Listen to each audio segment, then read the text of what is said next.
Excellent. Thank you, Adam. Right. So tonight at the Active Travel Cafe, we'll start with our usual news roundup, and then we will have our guest speakers. And this evening we have got Claire Poulton from Sustrans talking about the great work Sustrans is doing to remove barriers.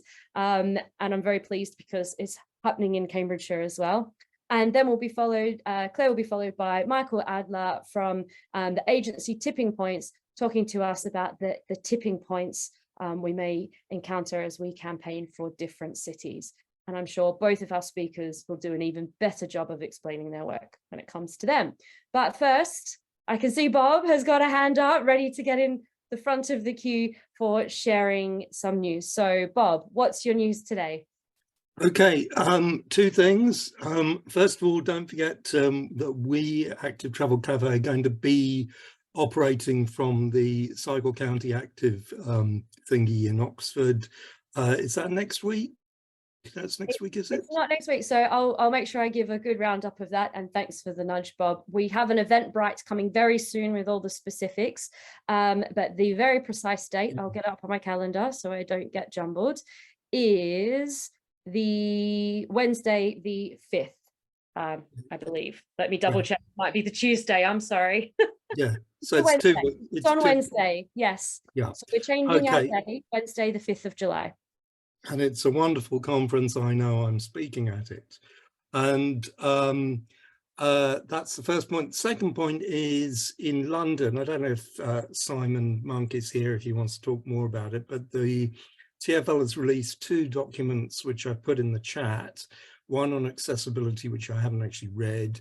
The other one is the Cycling Action Plan update. And I do think this is relevant to everybody. It's not just a London thing. You should take a look at it. Some of it is good. There is a kind of road danger reduction approach to safety, which is good. But a lot of it, otherwise, I have to say I'm somewhat underwhelmed. The target is to increase cycling over the next 7 years by 0.3% per year, which is not really very dynamic in my view. I've tweeted about it. Simon has tweeted about it. It is important to look at this document because it's relevant to everybody, I think. Okay. Thank you, Bob. If you could pop a link in the chat, that would be helpful, I'm sure, as well. I have done. Oh, you have done. You are onto it. Wonderful. Who else has got news for us today? Ruth, you're up. What's your news? Well, I put in the chat that Warrington have pulled out an LTN, which is very depressing. I've just come back from a long weekend in Chester, my hometown, where they put on a really, really wonderful active travel event on Sunday. Sustrans were there, Cycling UK were there, Chester Cycling Campaign, etc., etc. And they've got an incredible route around the Wirral called the Wirral Way, and there's a Millennium Greenway, which is really phenomenal. But like everywhere, although the centre of Chester is heavily pedestrianised, all the routes that go to the schools, to the shops surrounding, etc., are speed, nightmare, horrible places, which doesn't encourage utility cycling. So the Millennium Greenway is great for fun cycling and leisure cycling, and the Wirral Way is phenomenal. You can get all the way from Chester up the way round to Birkenhead. But we still don't quite make it. And that's why we really, really, as we all know, have to keep pushing and pushing. And the other shame is that Chester is a cycling city, designated cycling city, but the guy had to crowdsource the money. He couldn't get any money from the council for this very exciting day, which was phenomenal. Thank you. Thanks, Ruth. Gary, what's your news today?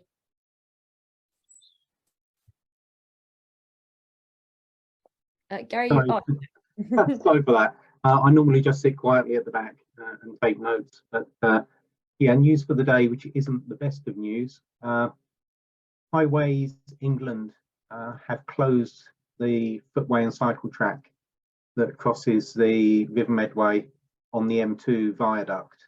The reason for the closure is to do work to heighten the parapets. Unfortunately, it's a bit of a suicide black spot, so the work is most definitely important, but it means there's a 5-month closure.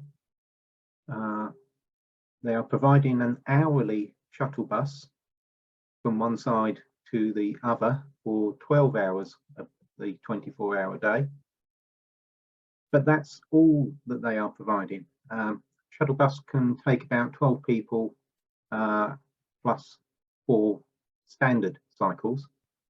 Been advised it should be able to accommodate most things or possibly everything to the cycle design vehicle, but with obviously a reduced capacity overall. But Highways England are not interested in signing any form of diversion, or indeed putting any kind of advance notices at other road junctions or along the National Cycle Network, so people approaching the bridge can actually change their route. Diversions would be in the region of 3 miles in either direction to use the nearest alternative bridges, and the main road on the West Bank and the Medway is incredibly hostile. Not sure what the way forward is, but I'll drop a link to the scheme in the chat. I hope you make some progress there, and perhaps someone else in the chat can have some support for you. Maybe there's a way around it. Thanks for sharing, Gary. And I'm really sorry, I'm probably not going to get this pronounced correctly. Ailey. Ailey. Ailey. Don't worry, Thank Ailey. you. Kaylee without the K. So this is a very London-centric bit of information, but a bit about the London cycling campaign. We have recently appointed a new CEO. Ashok Sinha left, well, he's actually left the organisation now to start a new role with another charity. And we've been hard at work looking for his successor. We appointed somebody last week, and we can now announce that it's Tom Fyans, who is the Deputy CEO at the FPCE. And Tom starts with the LCC in September. So we're really chuffed to have a really solid campaigner on board, and we're looking forward to seeing what he does to take LCC forward even further than it did under Ashok. So that was my update. Wonderful. Well done on getting a replacement. And may we already put in a suggestion that Tom can join us as one of our speakers once he's settled into the role. And yeah, we'll give him a month or two to settle in. Yeah, he's got big shoes to fill. Yeah, absolutely. And we've had a question which I also would like an answer to is, what is the FPCE? Oh, sorry, it's CPRE. Oh, CPRE. CPRE, what did I say? CPRE, the Council for the Protection of Rural England. Excellent. Oh, well done. And we look forward to seeing Tom in our active travel world.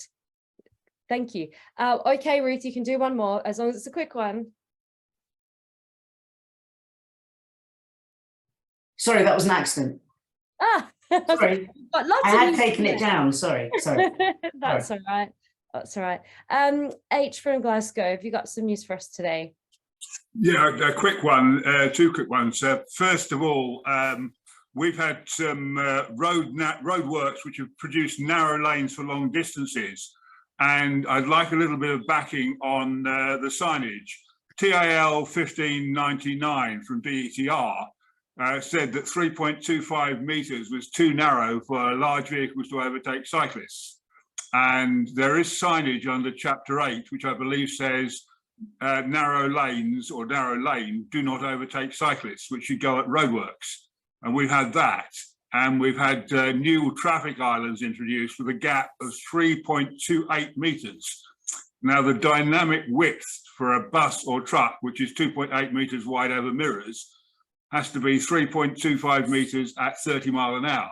So literally, it's the sort of gap that a bus driver with a bit of skill can go through at 30 miles an hour. But knowing the skills of the average car driver, I give that island about a month before somebody rams into it because it's absolutely idiotic road design, just asking for trouble. And I want to hit that one. And I had a minor RTC myself just down in Birmingham to visit Multimodal, which was all about logistics and trying to get small-scale logistics on the go. So there's some quite interesting stuff going on there. Wonderful. Thanks, Dave. Okay, Adam, news from you. Yeah, this one's more of a general one. People may be aware of the City Region Sustainable Transport Settlements. There were a total of 5.8 billion for 2022 through to 2027. There is a further 8.8 billion allocated for 2027 to 2032. However, if you're living in one of these combined authorities, you're likely to have found that a lot of the schemes aren't started yet by lots of the combined authorities. And when you start looking at some of the allocations, you're looking at hundreds of pounds per head to be spent in probably the next 4 years tops. And a lot of these unitary authorities and combined authorities can at most probably have a pipeline of work around about £16 a head. So what's likely to be happening is that you're going to be seeing a lot of the combined authorities trying to blame the boroughs, the unitary, their local authorities, to try and say, hey, they didn't deliver on time, etc., etc. But critically, what's going to start happening as well is looking at the 2027 to 2032 allocation, which is 8.8 billion. They will look at the spending ability of the previous 5 years, and those combined authorities that know how to spend that money well and efficiently and get through their allocation, will get large amounts of money going forward. Those that fail to spend it will lose out massively. So if I probably should do a presentation on this stuff, because this is really critical for sort of the combined authorities in terms of looking at pipelines of work and what's going on. But if you're not looking at this stuff now, this is massive amounts of money for walking and cycling and walking, wheeling and cycling, huge, unbelievable amounts for these areas. And but they don't know how to spend it, or they're not spending it correctly, or so that's my only point on that. But you need to be aware of this if you live in those areas. Adam, I am attending Active Travel England visits Cambridgeshire and Peterborough Combined Authority tomorrow, and I am presenting. So please, could you send me some information about that, and I'll get a little nudge into my presentation somehow. What good timing, and I'll make sure I'm bringing that up in some conversation. Right, I've got your email, so I'll deal with it that way. Brilliant. So anyway, that's some news from Cambridgeshire. Active Travel England is coming to visit, and I believe that is because they will be announcing their regional lead. I think it's an engagement lead. So I expect we're seeing engagement leads are announced across all the regions in the UK or in England. Another little bit of news from Cambridgeshire is next week we've got some big meetings with the Greater Cambridgeshire Partnership. So we've got a combined authority and a greater partnership, in addition to our highways authorities. But anyway, they will be having a big meeting to decide how they proceed, or whether they do proceed with road user charging to fund a sustainable travel zone. So I just say keep an eye on Cambridgeshire next week, and let's see what happens there. Right. That is definitely all of our time for news. But I'm going to place a little incentive amongst our gathering. If you all stick it out after our speakers, apparently someone has already composed a jingle. So stick it out till the end, and we've got David Artiti will be presenting a jingle for Active Travel Cafe. So with no further ado, Claire, I now hand over Active Travel Cafe to you, and let's learn all about how Sustrans is ripping down those barriers. Hi, thank you. Hi everyone, I'm Claire Poulton. I'm Head of Network Development in England South for Sustrans. And the presentation I was asked to give today was about barriers. And before I started the presentation, I'll share my screen.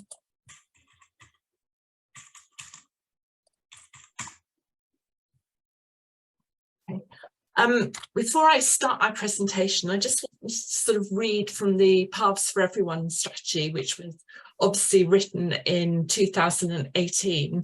And it said one of our priorities was to remove or redesign all 16,000 barriers on the National Cycle Network to make it accessible for everyone, with no barriers in place for continuous travel. So that's our aim. But obviously, when we're out in the field trying to encourage people to actually remove barriers, something that is always mentioned is the fact that barriers prevent antisocial behaviour and so on. So this presentation today is about barrier removal and redesign, balancing equality of access with prevention of crime. And before I started, I just want to actually share 2 stories with you. So the first story is that a while ago, I and a few members of our team actually went out with Andy, and you can see Andy here in his adaptive bike. Andy did actually have a disability from birth, but it didn't become prevalent until he was in his sort of 20s or 30s. And nowadays he often gets around the National Cycle Network and other cycling infrastructure using his adaptive bike. But the only trouble is, every time he comes to a barrier, he just has to stop and wait for a member of the public to come along, for them to then lift his adaptive bike over the barrier, and then he'll continue until he gets to the next barrier, where he has to wait for another member of the public. The second story I wanted to share with you is probably the worst barrier that I've ever come across while actually cycling on the National Cycle Network. So this is actually down in Medway. And I think when I was on my touring bike with 2 panniers on the back, and the height of the barrier is about the same height as me, and we literally had to lift our bikes over this barrier. So I'm not sure how everybody else is meant to get through at this point. And ironically, on the other side of the barrier, when we got in, there were 5 motorbikes speeding up and down the route, not wearing helmets or anything. So this barrier was keeping out everybody apart from the motorcyclists. So this is the problem in Sustrans. We've just been doing a barrier audit, and we finished our barrier audit in at the end of March, which was brilliant, and we've actually audited over 20,000 barriers. Now, I know that was a greater number that was in our original aim in the Paths for Everyone strategy, but I think that's because we were also auditing in some cases barriers that connected people onto the National Cycle Network. And this was a snapshot just before we finished this in March. So at that point, we had actually audited 4,899 miles of the National Cycle Network. How do we do this barrier audit? Well, we could use something called Survey 123, which volunteers or members of our team can actually download onto their phone, and you can actually see Survey 123 here. It's really, really easy to use. But the things that you actually have to enter into it are the exact location of the barrier, what the barrier type is it an A-frame, a K-frame, or whatever, or is it a chicane, is it steps, is it a narrow bridge, and so on. You have to enter good quality photographs from either side of the barrier. You have to give the barrier or the obstruction dimensions. And if you've got a Brompton out with you, that's really easy to help you to do this, because a Brompton is exactly 1.5 metres long. And you also have to look at other issues, in other words, the surface quality of the approach angle, the slope and the camber, and so on. Once the barrier audit has been done and entered by volunteers into Survey 123, this is how we at Sustrans, excuse me, actually see the data. And you can see it's a number of points on ArcGIS. And if you point, sort of put your mouse on one of those points, then you'll get all the data and the photograph about that barrier up. In England South, you can see all of the points that where we've got our barriers, and we have actually audited 1,192 miles, and you can see all of the barriers we've got. But obviously barriers do exclude, as I said with Andy, many legitimate users. but the people, and obviously barriers aren't just the normal sort of barriers that you saw there, but also steps and surfaces can be barriers to people as well. But of course, barriers, as I said earlier, are not always effective at preventing crime and antisocial behaviour, because even though people in wheelchairs or adaptive bikes can't get through the barriers, the motorcycles can. So people's perceptions are that barriers prevent antisocial behaviour, but in fact they don't. But what we have found is that if you can increase the use on a particular piece of cycle infrastructure, this does actually reduce the risk of antisocial behaviour and crime. We actually did a project in London, and I just wanted to share this with you. And again, it's emphasising that barrier-free paths do not mean unsafe paths. So this was a project that was run in London, and our key findings from user counts and perception studies were that the removal of barriers resulted in a 42% increase in cyclists, a 51% increase in buggy users, and a 10% increase in pedestrians. 100% of respondents stated that the removal of the barrier made the space more accessible for all users, and 67% of respondents stated that the removal had a positive impact on the local area, and none stated that it had a negative impact. And 16% of all people surveyed, and importantly 27% of residents, stated that there had been a positive impact on antisocial behaviour. So if you're going to remove barriers, but you want to reduce antisocial behaviour, these are some of the things that you can actually do. First of all, you can have improved no motorbike signage at all access points. Just by increasing the usage, you can have natural surveillance from that increased legitimate use.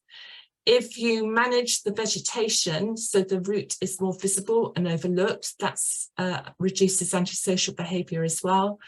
Police enforcement really helps, and I'm going to give you a case study of that in a moment, especially immediately after the barrier redesign or removal.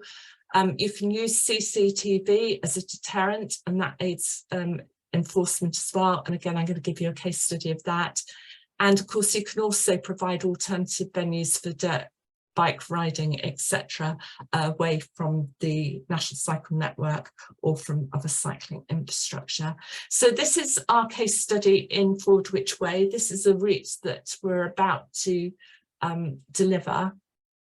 So there was a big problem of antisocial behaviour here. So what we actually did was to get together a friends group of Forward Which Way, and you can see the friends group on the left-hand side there, and the dirt bikes on the right-hand side.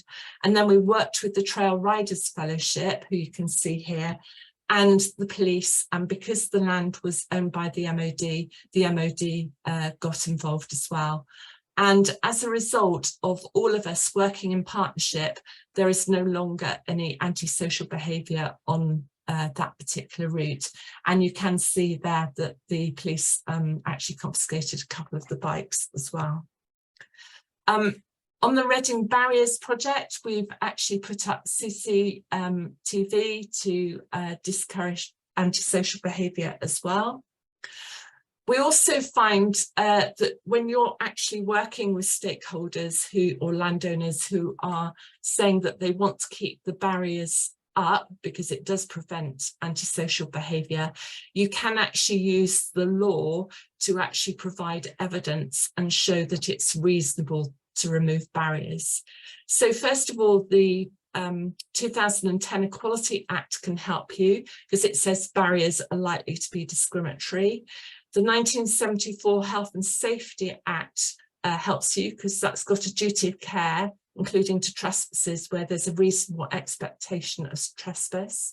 The 1980 Highways Act says you need to tackle obstruction. There should be no barriers on the carriageway. The 1998 Crime and Disorder Act says you have a duty to tackle crime and antisocial behaviour. And in planning obligations, if the barrier is a planning obligation, which we find it sometimes is, then it might be that you need to renegotiate that. Other things that we find help is equal access to routes is required under LTM 120 and the Equality Act 2010, as I've just said. When we're actually doing barrier projects, we actually find areas where you've got long routes where you can remove a number of barriers, because creation of fully accessible end-to-end routes and not cherry picking individual barriers means that people in wheelchairs or adapted bikes or whatever can then have a barrier-free sort of longer mileage to actually enjoy. Also, we find no one size fits all. So with each barrier, you need to look at it separately and have a different response to it. And use the right language. So if you say that you want to remove barriers, that causes concern for people. But if you say that we want to redesign the barrier, then people are more likely to engage with the idea. Of course, engagement with the local community is really important, as is monitoring impact, you know, through questionnaires, counters, or community and police feedback, because then you can give evidence and show case studies to other people. And there's, you know, when you first do a barrier project, that's probably the time when you need to get the rapid police response in to actually help to tackle the antisocial behaviour at that point. In the last tranche of funding that we had from DFT, we did have funding to remove 50 barriers in England South. And one of the projects we have delivered is on the Cuckoo Trail, where we've actually on NCN 21 between Polegate and Heathfield, which is a stretch of 11 miles, we've actually removed 29 barriers. And also, as well as removing the barriers, we've also resurfaced the path as well to make it more accessible. And by removing or redesigning these barriers, this trail has now become more inclusive to all community groups, allowing more people to enjoy the benefits of public green spaces, which has helped mental and physical well-being. And obviously this supports our Paths for Everyone strategy by promoting more consistent, accessible and traffic-free routes connecting various people and places. And you can see here some of the barriers that we've redesigned or removed on the Cuckoo Trail. And where it's red, you can see these the bits that we recommended that were removed. So in this case, we were going to remove the entire existing structure to create a 2-metre gap. Over here, you can see that we were going to remove the barriers that are here in red, and we were just going to put up one barrier where you've got the green here. And so on. So these are some of the modifications that we have actually made. And here you can see some before and after photos. So these are the barriers that were on the Cuckoo Trail before, and now you can see that we've got LTN 120 compliant paths. And here's another one, again on the same path. But as I said, not only have we removed the barriers, but we've also resurfaced it to make it more accessible. And here you can see that it was not accessible before, whereas here you can now see that we've put in at least a 2-metre gap on each side of this barrier here so people can get through. And here are some people that are now enjoying the route that couldn't enjoy it before. And that's the end. Thank you so much, Claire. And I can see we've already got some hands popping up with questions. So please, if you've got a question for Claire about barriers. Wonderful. Okay, Frank from Bath, your question. Hi, Claire. Thanks for the presentation. I'm a long-standing Sustrans volunteer, so I'm with you all the way. My understanding is that you're going to be having conversations with local authorities about barriers on the NCN network. Grateful if you could confirm that is the case, please. Yes, so with all of our projects, we're actually working in partnership with the local authorities to make sure that they support what we want to do. So to actually choose the barrier projects, we're talking to the local authorities. Okay, that's great, thank you. Down here in Bath, we've been trying to get a number of barriers on the NCN and elsewhere removed for many, many years. And generally we hit a brick wall because they come up with what we consider to be a bunch of entirely lame excuses. When you have your discussion with a local authority, if you get the same lame excuses, which usually you can see right through, are you going to then pursue that and actually sort of drive through and try and get some common sense results? Or do you have to walk away and say, okay, well, we've done our best, that's really all we can do? No, we do try to influence and do our best. I mean, there are occasions recently where we found that barriers are actually actively being put up. So we're trying to, when we see the designs and so on, try to actually influence at that stage as well. So yes, in answer to your question, we try and influence the local authorities. Okay, good. Thank you.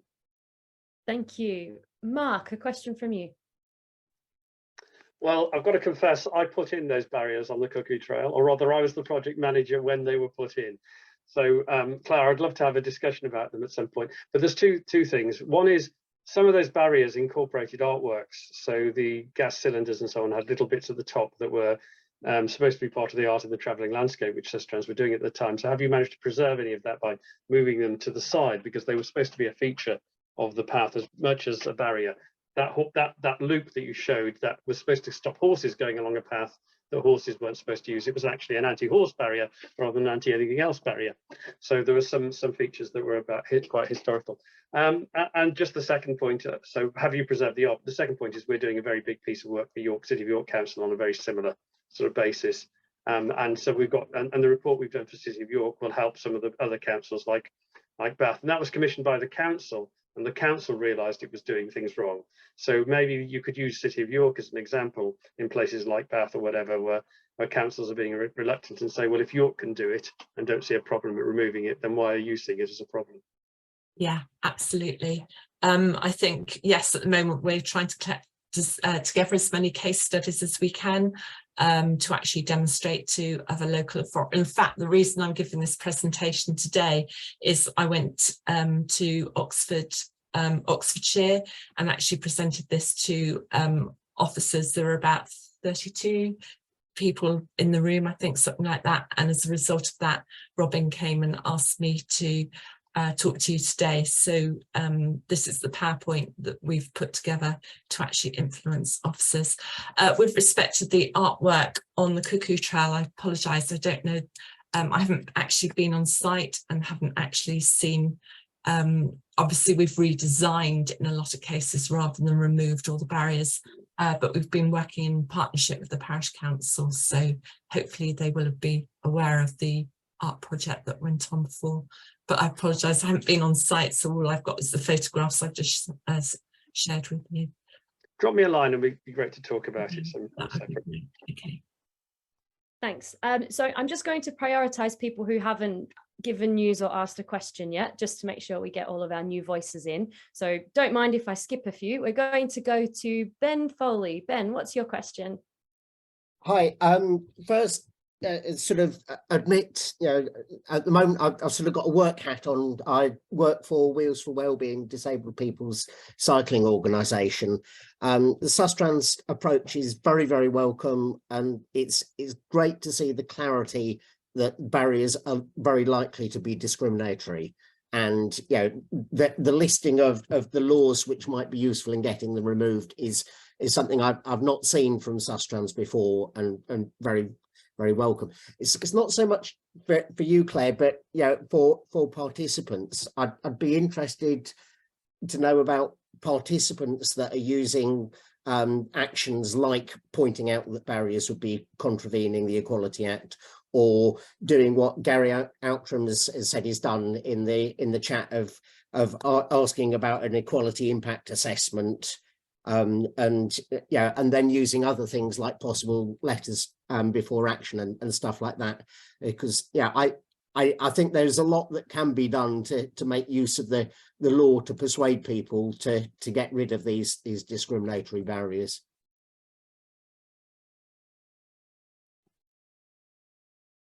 Claire, any comments?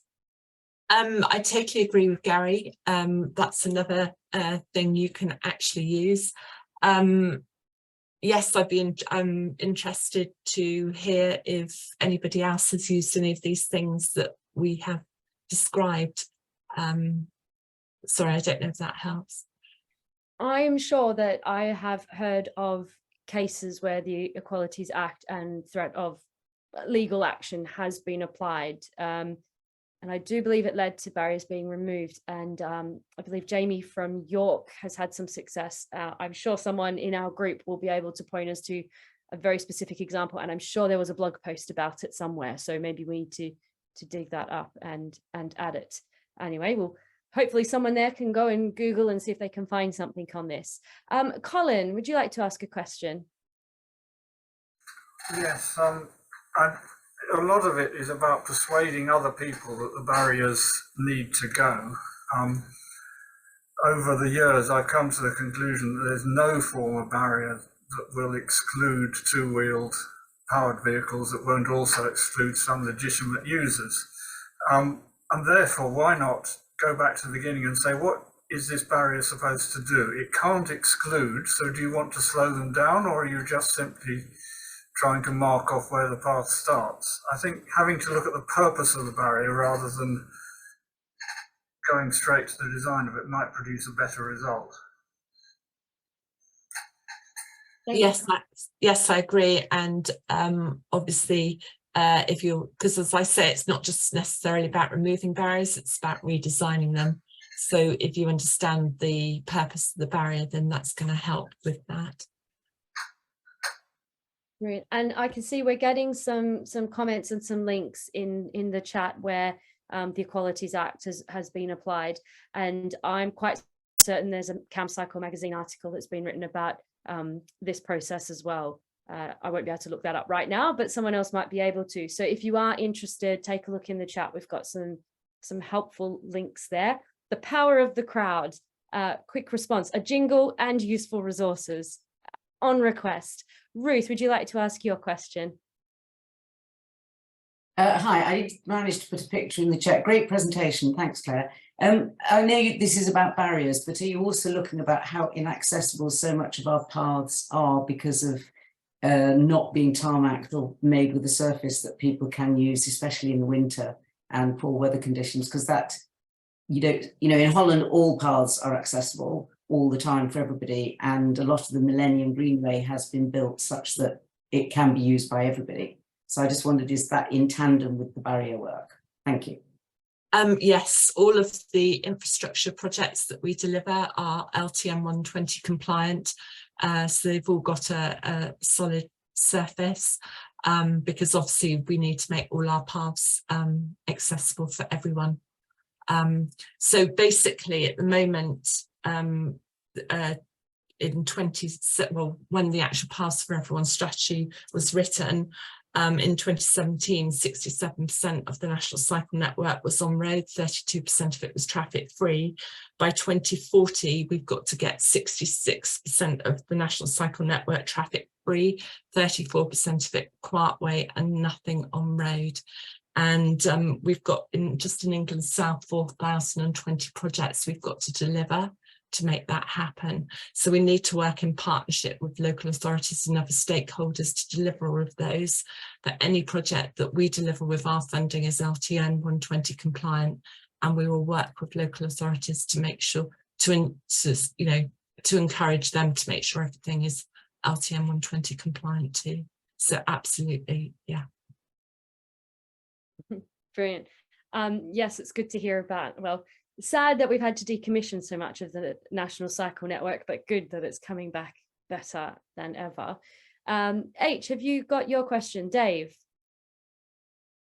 Okay, well, yes, you caught me at the hop there, because I was just seeing people mentioning cattle grids in Cambridge, which is another hot topic. You find that cows will walk over the plates you put over the cattle grid, because we found sheep did the same. So there's some very basic design criteria there. What we did was to actually make our path sinusoidal, because if you weave the path about, it's not very attractive for belting along with a motorbike. Neither is it very attractive for belting along on a bicycle. And I'd pick up on Ruth's comment of liking tarmac. My favourite paths are all built out of local materials in what's known as a dry-bound macadam, which works perfectly well as long as you have it properly graded to drain properly so that it doesn't have high volumes of water, and you keep motor vehicles off it because they rip out dry-bound macadam. But some of the best paths I've built have been built with local materials, just like the forestry build their roads. And as long as you use them the right way, they are perfectly good.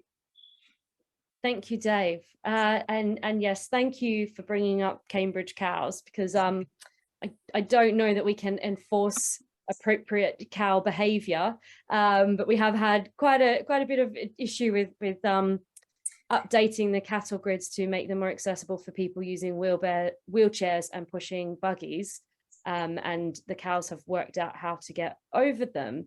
But of course, that's become cyclists demand barriers that let cows through, and actually it's been about making them more accessible. But you know, I'm sure we'll refine the design and get the optimum balance between cow proof and accessible. So I'm not sure if anyone else has got the challenge of cow barriers.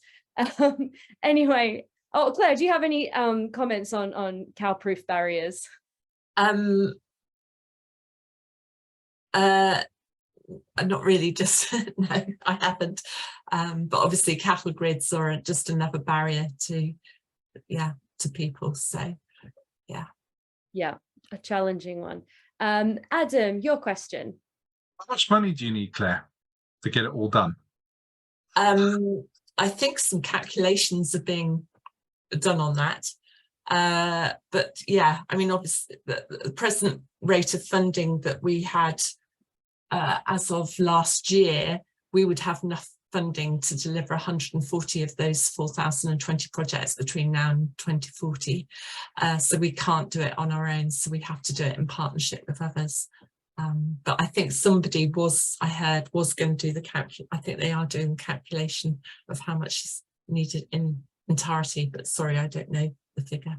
No, I just think it's one of those difficult things, because you're basically playing games with councils, trying to get them to fix the problems by using legal measures rather than there isn't a pot of money against which you can just say, here, we'll fix this for you for free, just let us at it. Yeah, or we'll redesign this particular barrier, or we'll resurface this. Yeah, and so and that's missing, I think, from the kind of like the national infrastructure kind of the conversation across not just the NCN, but even things like towpaths and things like that. Yeah. Okay, I think that is all of our questions. So one very final call. Any more questions? No. Okay. We're great. We're done. Claire, thank you so much for coming and talking to us today and generating lots of great questions and resources as well. And thank you so much for your work on getting rid of those barriers. Really appreciated. Thank you very much, Claire. Thank you very much indeed. Thank you. Thanks. And you're very welcome to stick around, especially if you're keen to hear the jingle that we'll have coming our way soon. But in the meantime, now it is the turn of Michael Adler from Tipping Point to talk to us about campaigning for a different city. Michael, over to you. Although you may need to come off mute so we can hear you. Okay, unmute, yeah, the easy mistake. Thanks a lot for inviting me. It's a really big audience, and I'm honored that I allowed to speak to you about campaigning in Germany. I know that Creative Concern with Steve Connor makes a lot of good campaigning in the UK and around Manchester, and we try to do the same in Germany, but well, the same but a bit different. I was just in a workshop in my home city, Bonn. We have my agency is based in Bonn and Berlin, And in Bonn, we had 2 years ago cycling referendum, which is quite common at the moment in German cities, to make a referendum to ask the people, what do you want? No, they don't ask the people, they just have 7 points, 8 points or 9 points that the city council should fulfill to improve the cycling structure. And so they did in Bonn, and 28,000 people out of 320,000, so quite a lot, answered that referendum and decided that they want to have a better cycling policy in the city. And the city council decided on that referendum that they take over the position and realize it. And now, well, 2 years is over, not very much is done. And now they called us. So I'm just in this case of this afternoon. They called us because the construction authority and the city planning authority are not playing the same game. So the city planning authority is trying to fulfill these 7 points, have a good cycling net, have 50,000 new parking places where you can lock your bicycle, have 75 kilometer new cycle lanes and all that stuff. And the construction authority says we don't have the capacity to realize that. We can't build it. We want to, but we can't. And so this is one kind of communication tipping points comes in, and where we are asked to solve the problem. The administration have to fulfill a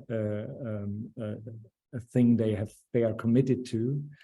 The politics have committed to, and the administration have to fulfill it.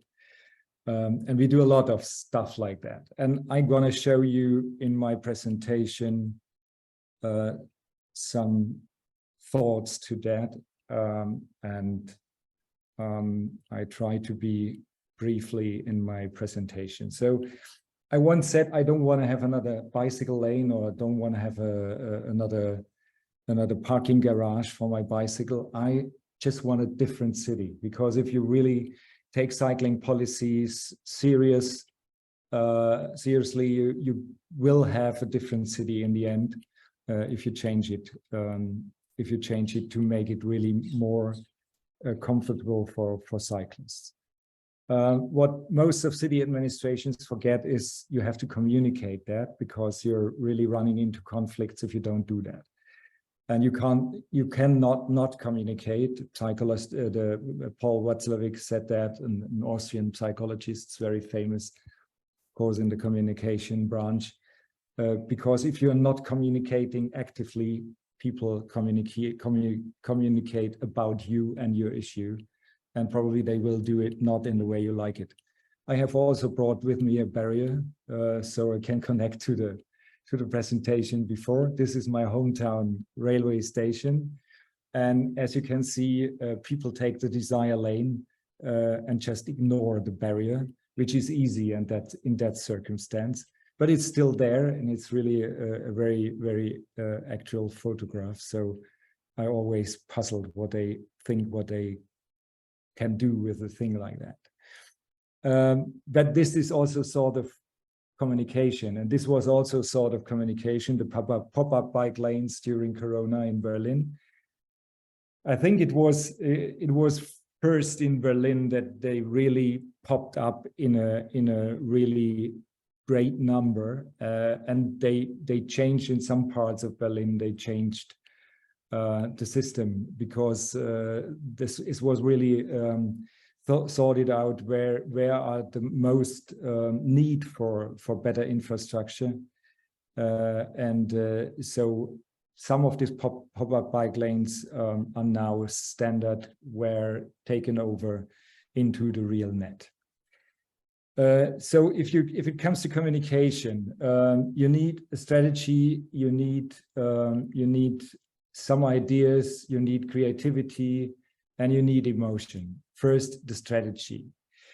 What I always realized, and it's the same in Bonn this afternoon, these two authorities close door to door, close together in the city hall, they don't talk to each other.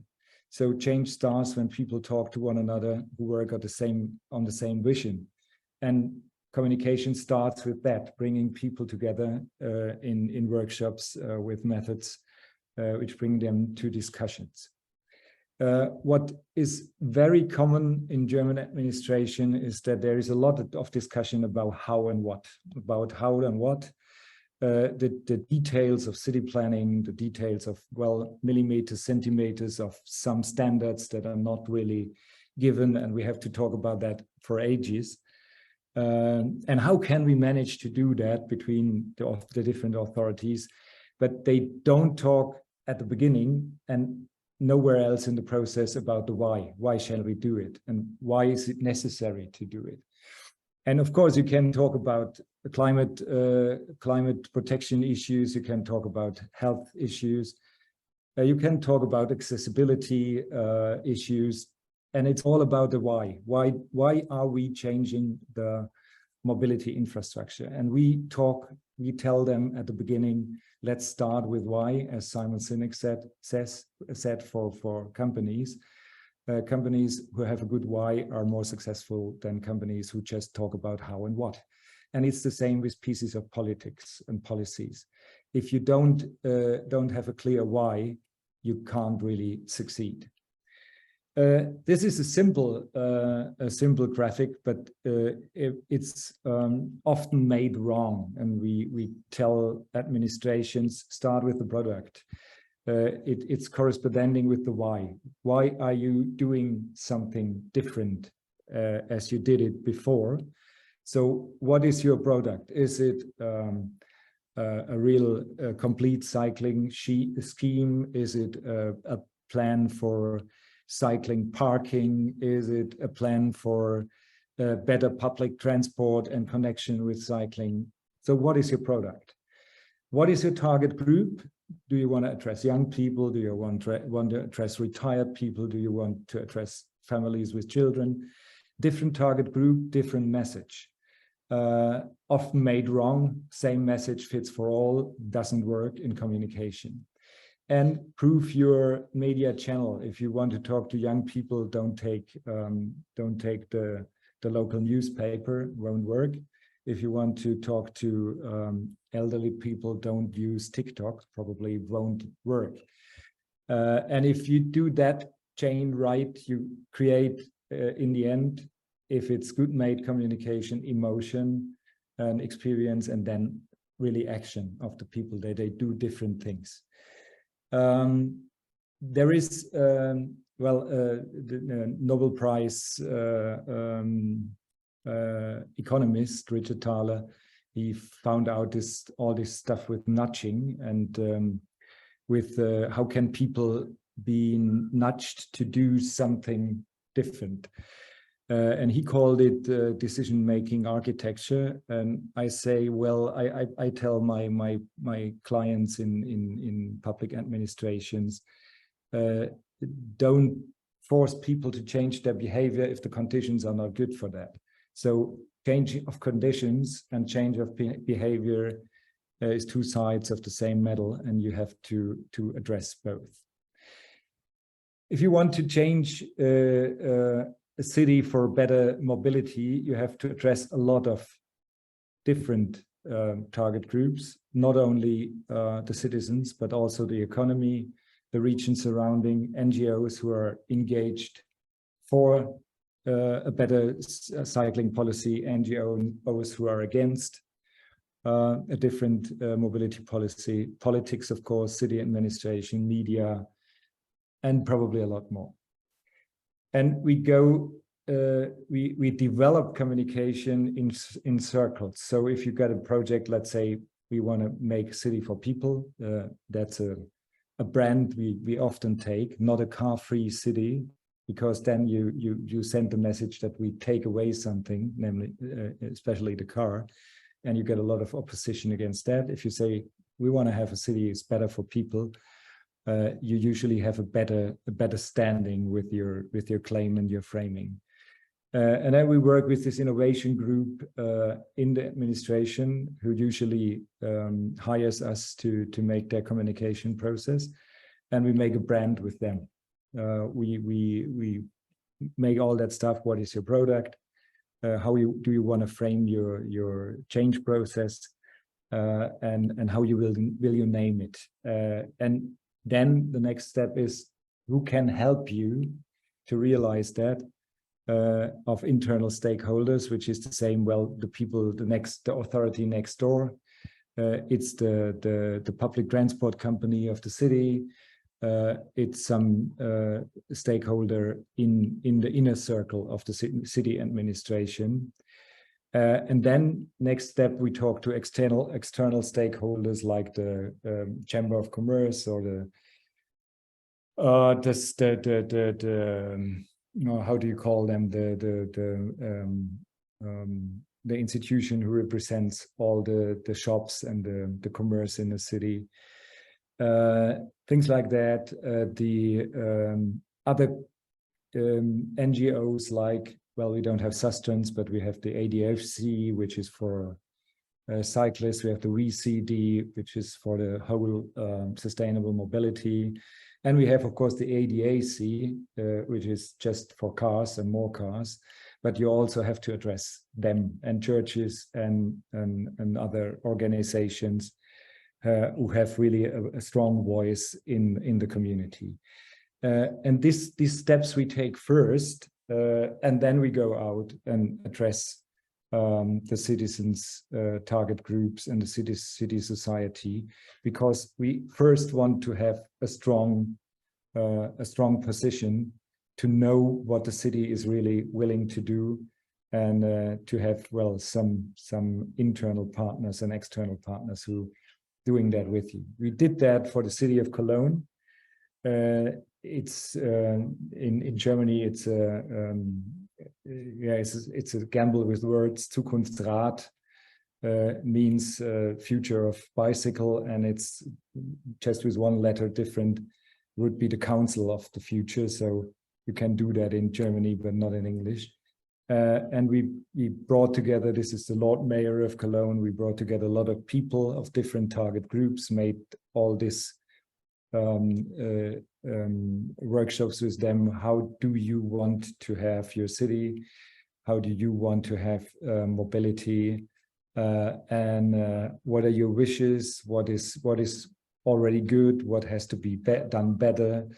And we made, I think, 6 or 7 workshops during half a year to get all the people on board, and to have a strong commitment.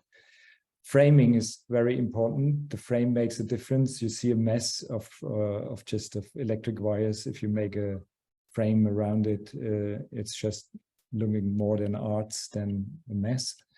And we try to frame the process. At Gillespie, I think an English guy said sustainability has to be the party in the city which is sold out. We try to make this sustainability change to a party that is so sold out. A bit more about framing. This is a old story, I think from the US. A group was told, you're sick and there is surgery you can undergo, but the mortality rate of the surgery is 10%. Will you do it or won't you do it? And another group was said, well, you're sick and you could have a surgery and the survival chance is 90%. And of course, survival chance 90% has much more, yes, I will do that, than the mortality rate of 10%. Same statistic data, but people react differently. And another one was about the heating in your home, just a really a recent issue in Germany we are discussing a lot about, and they made this signs at the doors. One says you can save money, one said you can save the planet if you change your heating in your cellar. Another one says you would be good citizens if you do that. No, none of these 3 works, but the 4th one worked. Your neighbors are doing better. So what I want to tell you is people are social beings, and they react emotionally on messages you send. So one of my of my mentors is Jan Gehl from Copenhagen. And he said this simple sentence: plan cities for people and it will solve all problems. It's that easy in framing. We did frames in small city in Baden-Württemberg, Offenburg, 50,000 inhabitants. And the claim was simply mobile. We did it on buses, we did it on a multi-mobility card, we did it at mobile stations with rental bicycles, and we did it in local campaigning for a special bike track to a school where the parents were not sure if this really is a safe cycle track.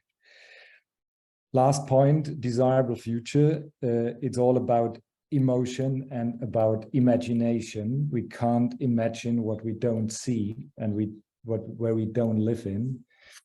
And we do this imagination and this creating of desirable futures with a method called backcasting, which goes that way that we tell the people you have no limits, you have all the money you need, you have all the personal resources you need, no law is against your vision. So you can think very free and without barriers about your perfect idea of the future. So if your cycling policy in your city is perfectly realized in 2030, how will your city look like? And this is working astonishingly in Germany too. We are not really famous for being visionary people. We are more problem focused than vision focused. But I got the impression that a lot of people, and special engineers who are used to solve the small problems and not the big picture, they appreciate that they can think really freely and besides of problems. And we did that in another session with the city of Bonn. Was about super blocks like in Barcelona, these car-free areas. And of course we said we don't call it car-free areas because again, then we take something away and we take away something from people, and this is a loss frame and not a gain frame. And now we call it Bönscheviertel, means, well, Bönsch quarters, living streets for people. And we made one-day workshop with the Lord Mayor, with 4 deputy mayors, with a lot of heads of departments. So the head of the city administration of Bonn was just talking one day about car-free quarters, and it was new for them. Some of them didn't know each other before. And new alliances were created, and the idea of car-free quarters is just on the way in the city now. So I skipped some photographs about this desirable futures. This is a cycling garage in Offenburg. This is a cycle lane in Berlin, in the street where our office is. These are artificial future pictures from Cologne we just made for the city administration, because they say, well, we need visualization of future, and we could show them and the people how it may look if they develop their mobility in a different way. And some emotion to the end. We made a campaign for cycling, for cyclists and pedestrians 10 years ago, and we made one period in this campaign where we said all the people, great work, and you done it, you did it, you took your bicycle, and we gave them free hugs in the streets, and it worked from the south of Germany to the north, and people were very happy to be hugged. We photographed people showing their love for their bicycle. My bicycle is my love, because this is another guerrilla thing. I'm just quickly in the bakery, as car drivers usually do. They park their car on the cycle lane and jump in and take some some rolls or bread. And this cargo bike user did the same. It was really viral, very successful in Germany. This is Steelen from Steve, a bit different view on countryside mobility, not yet realized, but maybe we come to that point. And we did some pure typo campaigns like better you lose weight than the icebergs do, use your bicycle, was one of our claims. And now I just had one out of two little videos, which I can show you. It's just 1 minute 30 if you got the time. We're definitely over time, but then I skip the videos. It's not so necessary. Perhaps we can put the link in the chat for those who want to see it. Thank you very much. Thank you very much. And now I'm really happy to discuss with you. Wonderful. Thank you so much, Michael. And I think we don't often talk about the communications approach. So it's really, I think, good to get us thinking about how we win the hearts and minds. We'll do some questions. I can see there's some desire to see videos. So let's see how we go with questions, and maybe we can pop the video back on if we've got some time. So what questions have we got from our audience today? We've got some comments about how interesting it was. So that's excellent. Thank you, Michael. Very interesting.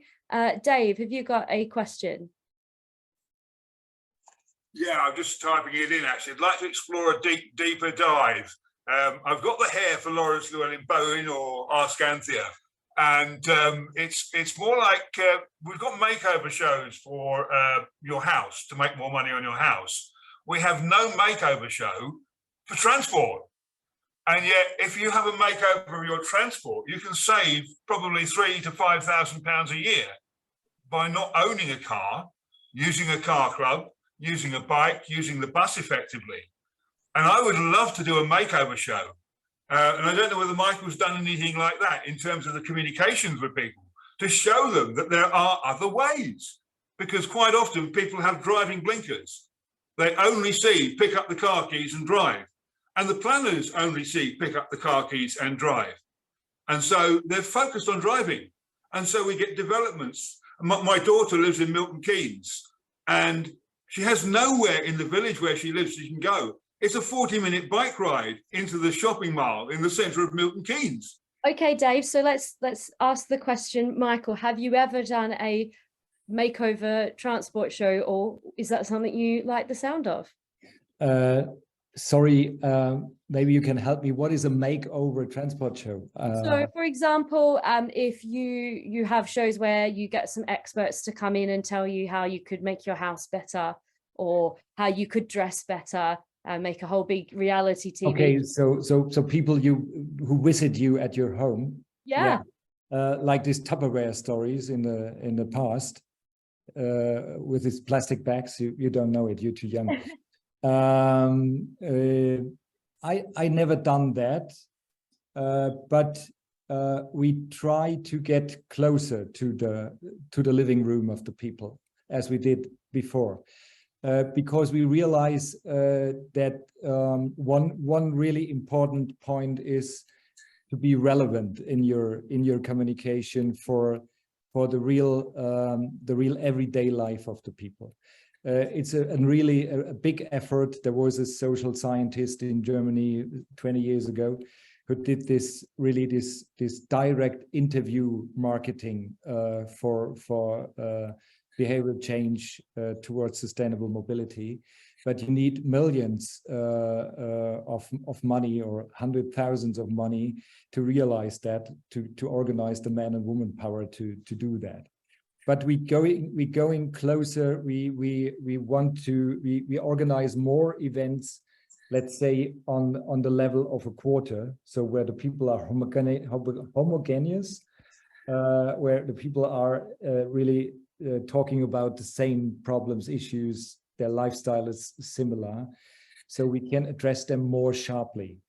And yes, of course, you're right. They are talking about, in Germany, they are talking about invest money in their heating now for, let's say, 20,000 or 30,000 euros in a lifetime to change their heating system, and this is not possible. This is the ruin of any family. But if they pay 40,000 euros for their car or 50,000 euros, it's not a problem at all, and they don't make up that bill. It's difficult to change that, but what I wanted to show is the money is probably not the one and only or the most effective argument to change the behavior. What we try to do is really to show them there is a better life without car, and you can have a lot of benefits using the bicycle. Okay, we've got a question in the chat from Dave. You've asked lots of questions, and I want to make sure we get other voices. One thing, Roxanne. Dave, okay, so we've got a question in the chat from Madeline saying, how to cope with the auto industry domination power in Germany? Do you ignore, do you parody, do you copy? What works? Because, you know, this is an amazing automobile engineering country. So how do you combat that? Well, this is a really important question for Germany. But I would say my impression is I was chief editor of the magazine of the Verkehrsclub Deutschland, which is a sustainable NGO in Germany, which is cooperating with Sustrans sometimes and is in transport and environment on the EU level. So we brought out a list every year, which is the less environmental damaging car, because we still said it's environmental damaging. But if you want to have a car which is the less worse, less bad one, and we had a lot of contacts with the automotive industry in Germany, and they were really well, like that 10 years ago. We are the biggest, we are important, we do all the employment in Germany. Germany is ruined if we got a cold. This has changed a bit. They are still very powerful. They have a lot of money. Volkswagen just changed their strategy to electric cars, and now every subsidies of the state should go to the electric cars of Volkswagen, of course, and they are successful with that still because they are connected very well with the big parties in Germany. On the communication side, we ignore them. This is, if to be honest, we ignore them at many processes we are doing, and telling the story about the alternative, and telling the better story about the alternative. And sometimes we say, well, if we want to have this quarter for the people where children can be mobile without danger, we have to remove some cars. Yeah, and we have to redesign, as you said, with the barriers, not to rebuild, but to redesign this street. And it means we got to have more space for green. We are going to have more space for disabled people. We're going to have more space for children, safe space for the people. And we do it that way. We create the picture of a better life without cars. And we don't fight so much anymore against the car industry.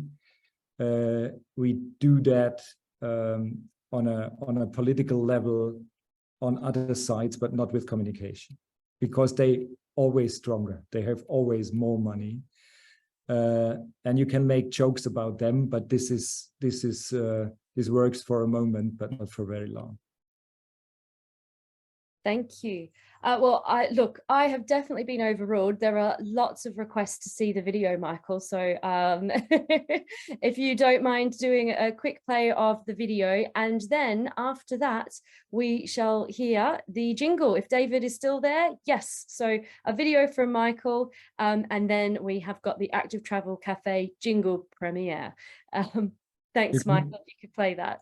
Yeah, most welcome. this is funny. This is also funny. I would say, if you don't know that, it's from Michael Colville Andersen, from the great Copenhagenize guy. Maybe you know it already, and it's a small talk with his 9-year-old sister. I hope you can hear the sound too, because without sound it's not really working. I try to. Hey. Hey. You can hear? Nothing. I know, right? Yeah. What's your name? I'm Lulu Sophia. Michael. You can call me Daddy. Yeah. So you don't know what we're gonna do now, do you? Okay. So Lulu, this is a city. Yeah. And most cities in the world have a lot of cars.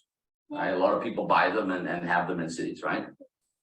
Some people would argue that there's too many cars in cities. Yes. There's no room for more. So that's a bit of a problem for cities. Yeah. You bored? No. Oh, okay, good. So the good news is, this is a bike. Yeah, I know. Okay, you know. I'm from Copenhagen. You're from Copenhagen. Okay, good point. Stating the obvious, these are bikes. The good news is a lot of people are riding bikes in cities now. They used to do it, and now they're doing it again. But then you can see the bit of a problem that we have in cities is that if you want to put bikes into cities, you know, not many bikes fit because there's not really any room. Okay, so how old are you? You're 9. Okay, so I want to see if you can help basically every city in the world by solving this problem. We want bikes in our cities. There's not a lot of room. How would you solve that puzzle?